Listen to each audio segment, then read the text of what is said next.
شادی ایک بار ہوتی ہے مصعب، اس میں بھی کیسے اسے سکون سے کرنے دیتے ہیں؟ میں بولا میرے بھائی زندگی میں شادی ایک بار ہوتی ہے، اس لیے خوشی کرنا ہے اور جینے کے لیے ایک بار کرنا ہے، مرنا بھی ایک بار ہے لیکن صحیح سلامت ہو کے مرنا بھی ایک ہی بار ہے۔ لیکن آج ہمارے معاشرے میں لوگوں کو سمجھ میں نہیں آ رہا، آپ علیہ السلام کی سیرت کو توڑ رہے اور پھوڑ رہے، سنتوں کے خلاف کام کر رہے اور غیروں کے پیچھے ہم لگ چکے کہ آج ہمارے نبی کی شان میں گستاخی کی گئی۔ مجھے یہ بتاؤ گستاخ رسول کہتے کسے ہیں؟ علامہ شیخ عبد القادر جیلانی اپنی کتاب میں لکھتے ہیں طالبین میں گستاخ رسول بولے جو الفاظ سے کہے، گستاخ رسول سے بولے جو منہ سے کہے، بلکہ جو نبی کی سنتوں کو توڑ دیتا ہے وہ بھی گستاخ ہے۔ داڑھی مڈانا کوئی شان سمجھتے؟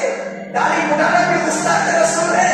ایک اللہ والے خواب دیکھ رہے، بہت بڑے اللہ والے مولانا حضرت مولانا پیر القادر کی واقعہ کتاب میں لکھتے ہیں روزانہ درد شریف کا وظیفہ پڑھنا، درد شریف کا وظیفہ پڑھنا، مسلسل ایک مہینے میں 1 لاکھ کا وظیفہ جاتا تھا، ایک مہینے میں 1 لاکھ کا وظیفہ۔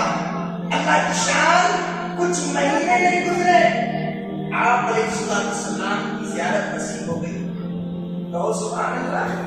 یہ کہنے کا وقت مسلمانوں کو بیدار کرنا ہے کہ ہماری ذمہ داری ہے۔ ڈاکٹر کورونا سے آگاہ کرتا ہے، علماء جو حالات سے واقف کراتے ہیں۔ میں یہ کہتا ہوں کہ جمعہ کے موقع کو غنیمت سمجھو، اپنے کاروبار کو تھوڑا 2 گھنٹے کے لیے بند کر دو، مساجد میں جو بیان ہوتا ہے اس کی اہمیت کو سمجھو۔ حالات نازک ہے، علماء کرام جو جمعہ کے بیان